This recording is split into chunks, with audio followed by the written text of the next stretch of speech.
Muito bem, oitavo ano, paramos a nossa aula sobre disputas por territórios e hoje, podem abrir o livro lá na página 58, daremos sequência sobre esse assunto. E o primeiro caso de estudo nosso será a Ucrânia. Onde está a Ucrânia, né? Pertenceu aí à antiga União Soviética, está lá localizado no leste europeu e existe uma região da Ucrânia chamada de Crimeia. A Crimeia faz fronteira com o Estado russo. Então a gente tem aí a Crimeia, além de fazer fronteira com a Rússia, já ter essa influência russa, tem também portos navais, aonde é de extrema estratégia para a Rússia se manter ali. Por quê? Porque esses portos facilitam a produção e o uso do Mar Negro. E a gente sabe que o Mar Negro, assim como os outros mares fechados ou mares interiores, são grandes produtores de combustíveis fósseis. Então, é uma estratégia ali a Rússia manter uma certa influência. Qual que foi a confusão dentro desse território aí? Lá em meados de 2013, o governo ucraniano começa a se aliar ao governo russo para criar novas relações comerciais, deixando a União Europeia de lado. A população não gosta, partidos da oposição não gostam dessa forma de aliança e aí começa a protestar. E aí durante esses protestos eles vão se tornando violentos até o primeiro-ministro, o Mykola Azarov, renunciar, se demitir. Um mês depois, quem se demite é o presidente Yanukovych. E aí cria-se quem? Um governo provisório. A gente não tem primeiro-ministro, a gente não tem presidente, então os presidentes das casas assumem até ter uma nova eleição. A gente fala que é um governo interino ou provisório. E aí quem assume é um governo pró-Ocidente, pró-União Europeia. E aí todo esse caminhar de aliança com a Rússia, ele vai por água abaixo. Caminha para o lado da União Europeia. Os russos vão gostar? Vira a página aí. Neste mapa aqui, olha só, tá lá a capital Kiev e olha a região da Crimeia. A Rússia mantém um grande base naval na cidade de Sevastopol, na Crimeia, onde está baseada sua frota no Mar Negro. Então, além de estratégia militar, é uma estratégia econômica, exploração de petróleo, gás natural principalmente. A Rússia é uma das maiores ou a maior produtora de gás natural do mundo. E aqui a Ucrânia é uma porta de entrada para quem? Para os consumidores da Europa Ocidental. Boa parte do gás natural consumido na Europa Ocidental vem da Rússia. E os gasodutos atravessam o território ucraniano. Então tem que ter uma relação boa entre esses dois países, né? Economicamente para a Rússia é muito viável. Além disso, no Mar Negro a gente tem exploração. E olha a questão da Crimeia. Olha os grupos étnicos dentro da Crimeia. Predomina qual tipo de morador? De base russa.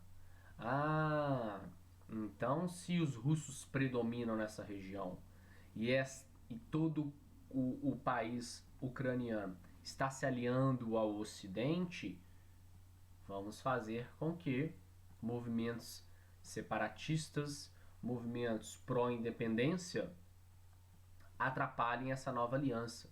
E aí, como existe uma quantidade maior de russos nessa região, eles se organizaram e começaram a enfrentar o Estado ucraniano através de movimentos separatistas.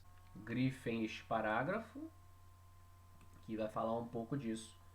O movimento pró-Rússia, então, se intensifica nessa região da Crimeia. Por que tem que ser na Crimeia?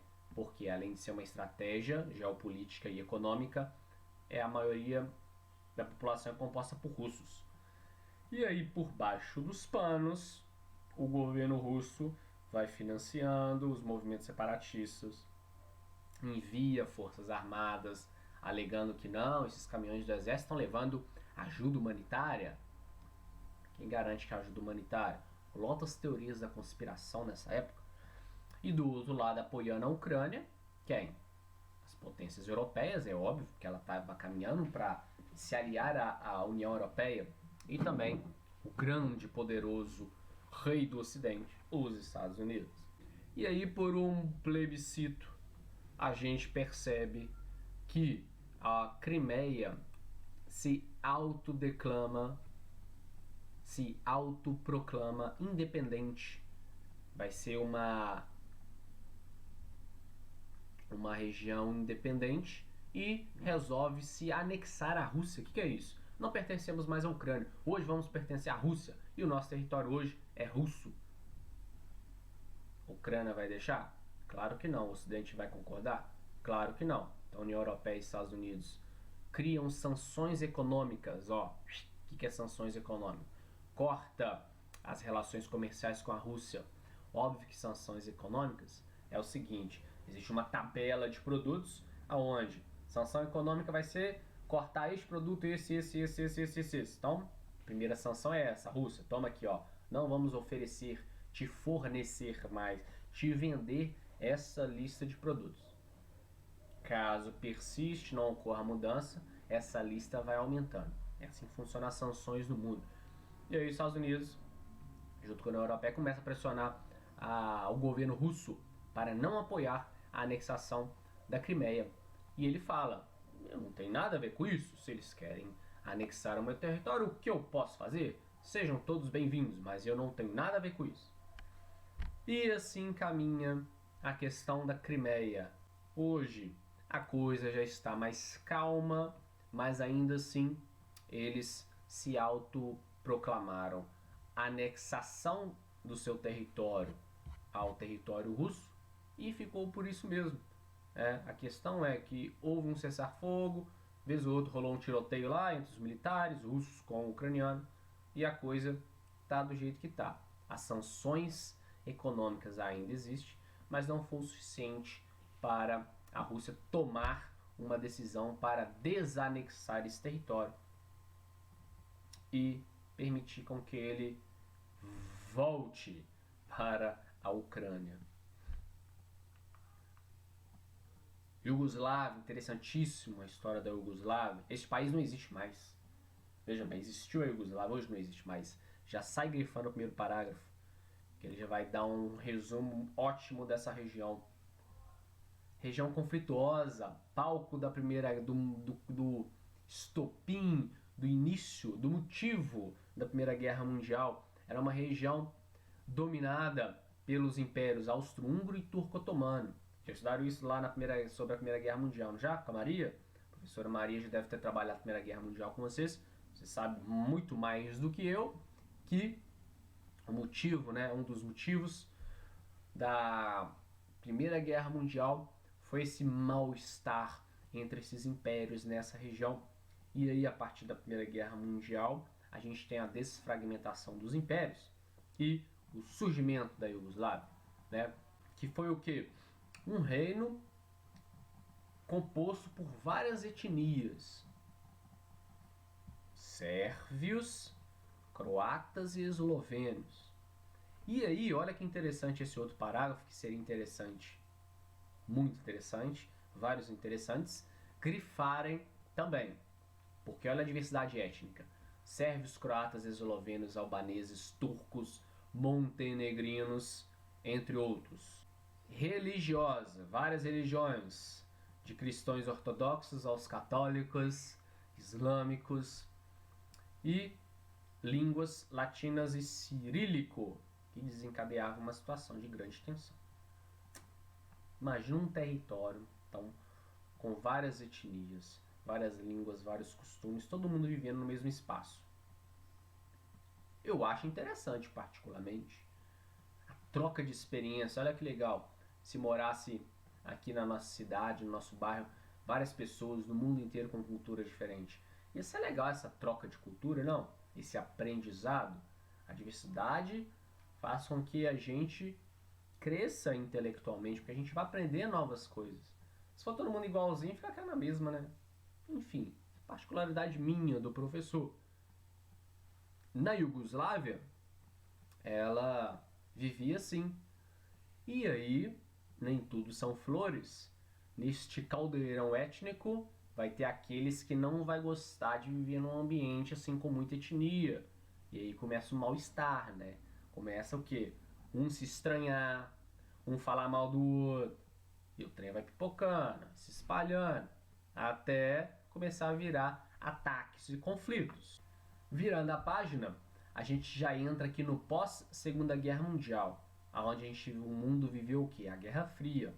E essa região aqui, do antigo Império Austro-Húngaro, se torna parte da União das Repúblicas Socialistas Soviéticas. E aí, um general vai organizar esse caldeirão, que é o Tito, Joseph Broz Tito.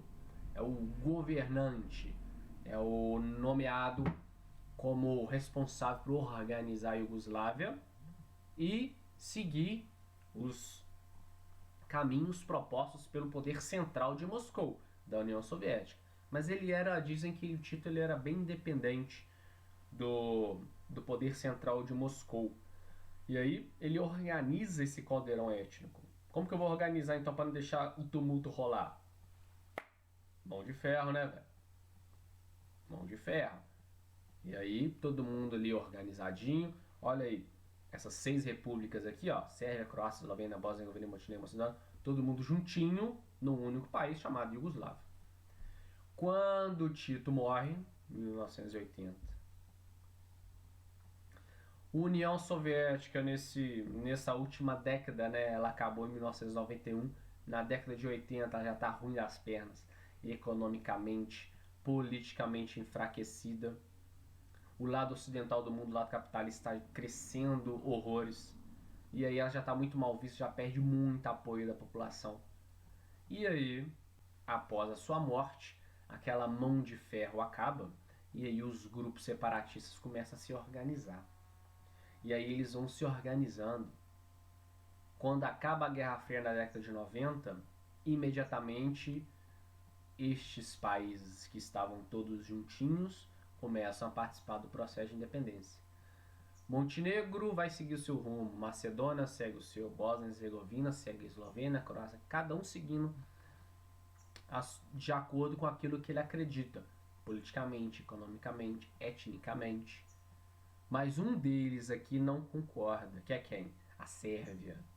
E aí a gente tem o líder da Sérvia, Slobodan Milosevic, que se torna um ditador e entra em guerra, em conflito, principalmente com a Bósnia e Herzegovina. Não aceita esse processo de independência. Por ele ficava todo mundo juntinho ali, trabalhando igual era na época da Iugoslávia. E aí conflitos vão surgindo até a virada do século, final dos 90 e virada do século, quando o Slobodan Milosevic então perde forças, foge, depois é preso, é julgado e morre na cadeia. E outros grandes líderes militares também da Sérvia e de outros estados são julgados pela Corte Internacional. Até hoje, né? Alguns estão presos e outros já faleceram. Tá lá, você sabe aonde eles foram parar. Então aqui a gente tem, né, a evolução dessa região territorial, que saiu do Império Austro-Húngaro a se tornar Iugoslávia, e hoje são os países independentes aí. Virando a página, a gente chega aqui na região do Cáucaso.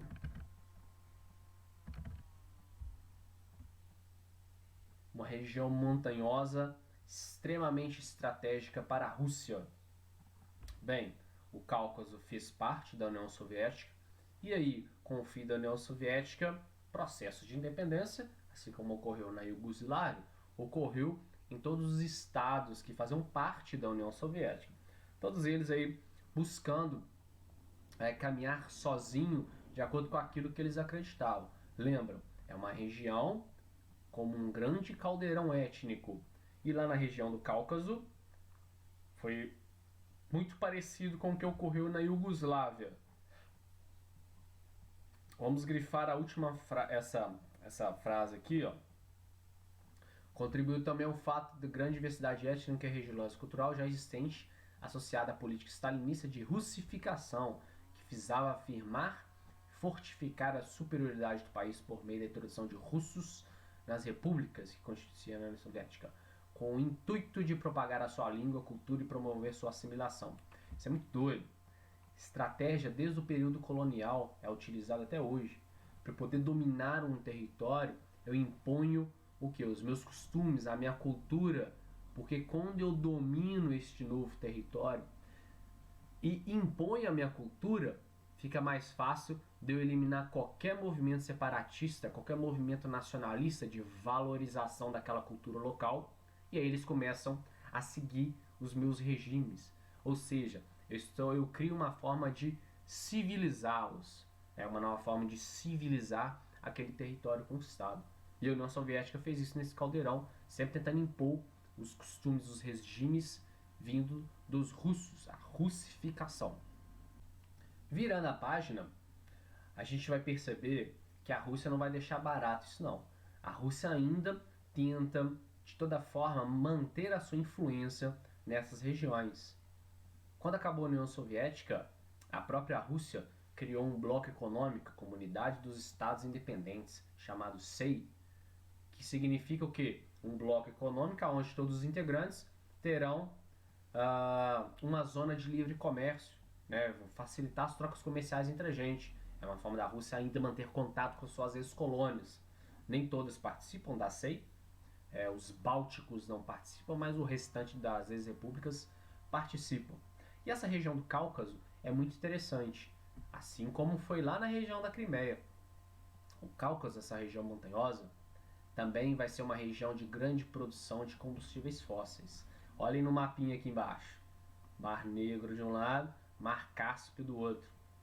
Pau quebra na produção de petróleo e gás natural.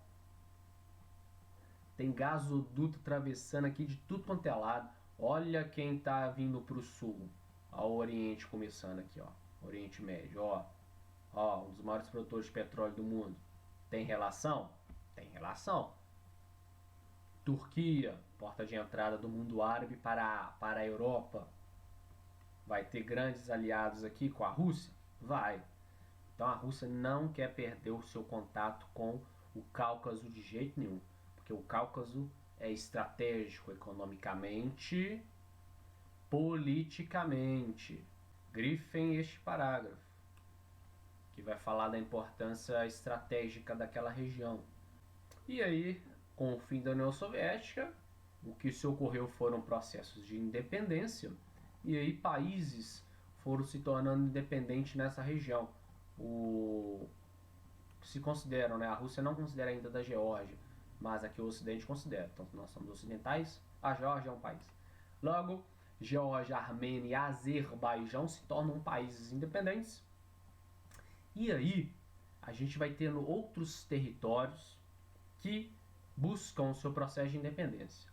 Rússia vai deixar? Não.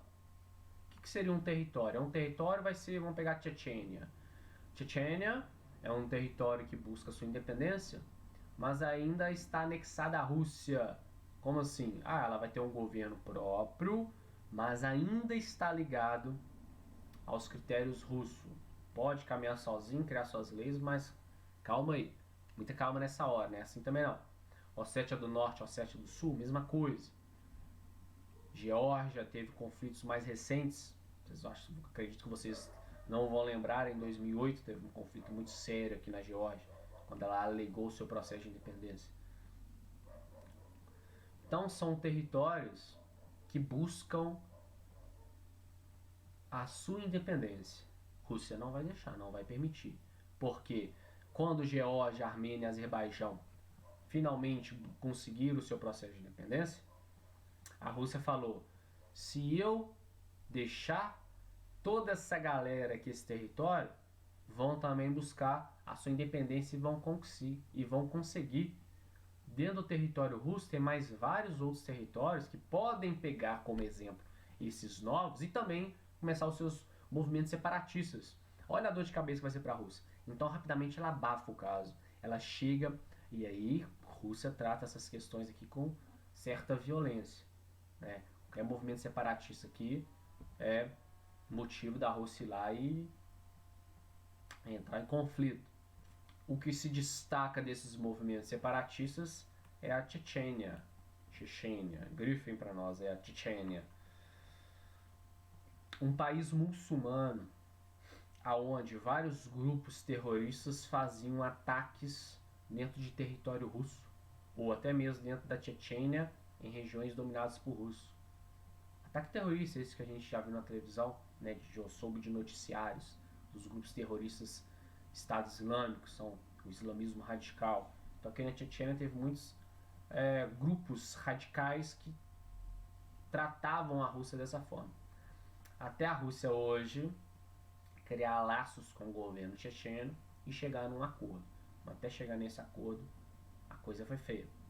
Muitas mortes ocorreram até eles chegarem neste acordo. E aí hoje o governo da Chechênia deu uma segurada. Não entra em conflito com a Rússia. Óbvio que tem um motivo, né? Eles conseguiram mais independência. E aí é um governo teocrático, um governo fundamentalista islâmico. O que é isso?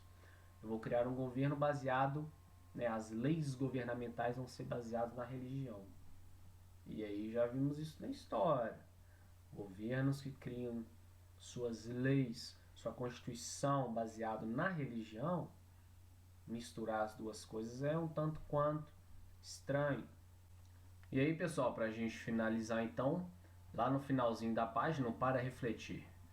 A globalização transformou o tempo e o espaço, porque promoveu a redução das distâncias e uma rápida comunicação entre os diferentes grupos. Esse processo possui influência em conflitos territoriais? A gente sabe que a globalização reduziu distância por causa da evolução da rede de transporte, a evolução das telecomunicações, então é a tecnologia aproximando o mundo.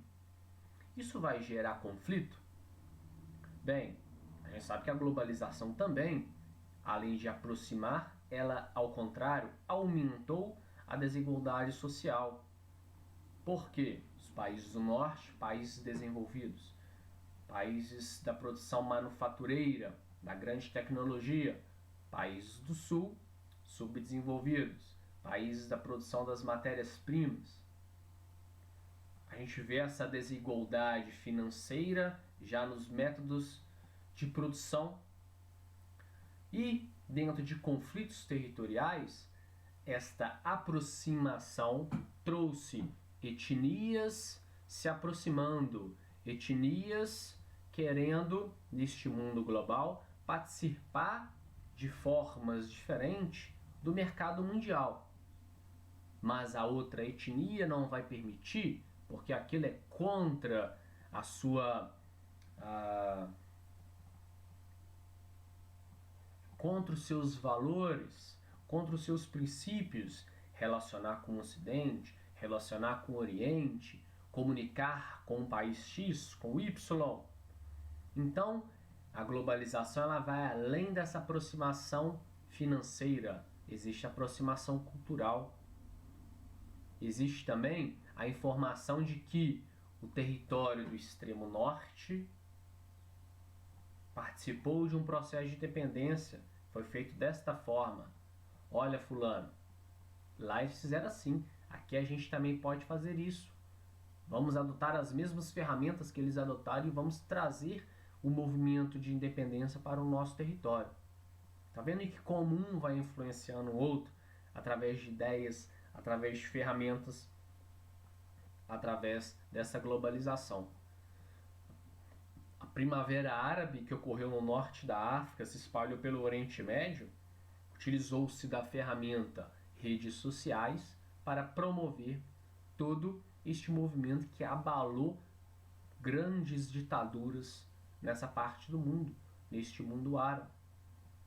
Então, tecnologia do mundo global tem pontos positivos e negativos. O positivo é levar a informação, meios para uma revolução. O negativo, que ainda a tecnologia, quem detém ela, são os países do norte. Ficamos por aqui nessa discussão. Na próxima aula, a gente já vai iniciar o livro 2, capítulo 3, que já se encontra na escola de vocês. peçam para o responsável ou até mesmo vocês buscarem este livro, que a partir de semana que vem iremos trabalhar nele. Um abraço, se cuidem, tchau!